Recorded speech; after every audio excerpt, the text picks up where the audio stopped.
গাছগুলো তখন থেকে চন্দ্রাইদের কথাই জিজ্ঞেস করছে, বলছে এগুলো কি গাছ? ঝাউ গাছ, বিলেতি ঝাউ, এই ওই কত কি নাম বললো, কিন্তু না এটা আমরা দেখি না সেই গোলাপ ফুলের অনেক সময় বুকের মধ্যে দেয় না, এইগুলো ভীষণ সুন্দর হয়, ঝাঁকড়া ঝাঁকড়া হয়।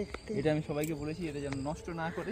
এমনিতেই আমাদের এভিয়ারিতে গাছের সংখ্যা খুবই কম, এখানে গাছের খুব প্রয়োজন আছে, কারণ দুপুরবেলা তপ্ত রোদ্দুরের সময় 12টা 1টা 2টোর সময় এদিকটা তাকালে যেন ধু ধু করে, সেই জন্য খুব চেষ্টায় আছি। আর এখানে যে মাটিগুলো আমরা ফেলেছিলাম এটা লোনা মাটি, 1-2 বছর সঠিকভাবে জল না খেলে এটার লবণাক্ত ভাবটা কমবে না, অপেক্ষায় আছি হয়ে যাবে।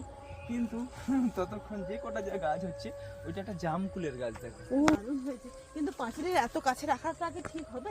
কিচ্ছু হবে না, কিছু হবে না, না না গাছটা কিন্তু নষ্ট করো না, এই মনে হচ্ছে এটা খুব ভালো জাতের, ভালো জাতের গাছ। আর এটা দেখো বিলিতি ঝাউ বলতে। আরে না না না, কি সুন্দর গাছটা শুয়ে পড়েছে কেন বলো তো, সুন্দর দেখতে লাগছে, দেখো পাতাগুলো লাগছে। এটা কিন্তু একা প্রাকৃতিক ভাবেই হয়েছে, এটা পাখিরাই করে দিয়েছে। এই পাখির উপর বসে এই দেখো সব সাদা সাদা কি বলতো স্ট্যাম্প পটি করেছে, ওরা সিডস খেয়েছে পটির থেকেই।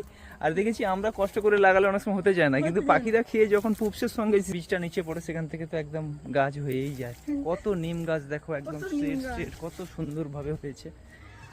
এ দেখো অন্য কোথা থেকে তুলে নিচে লাগালে হয়তো এত ভালো হতো না। না তবে একটা জিনিস খুব ভালো লাগছে যে আমাদের বার্ষের জন্য যা নিম গাছের দরকার, নিম পাতা নিম ডাল সব তো লাগে চারিদিকে প্রচুর পরিমাণে হয়ে।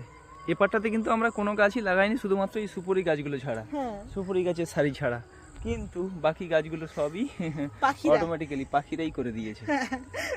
কিন্তু গাছগুলো কবে বড় হবে, উচ্চতা হবে, এখানে ছাওয়া করবে, কারণ আমাদের এভিয়ারির জন্য অনেক গাছ প্রয়োজন। আর এই খোলা আকাশের তপ্ত দুপুরে রোদ্দুরের হাত থেকে বাঁচার জন্য, ঠান্ডার অনুভূতি পাওয়ার জন্য গাছের অনেক অনেক প্রয়োজন।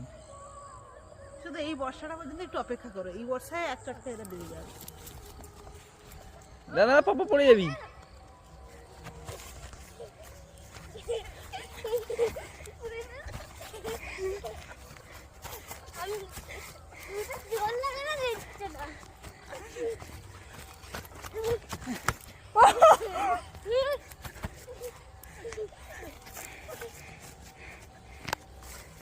দারুন দারুন দারুন।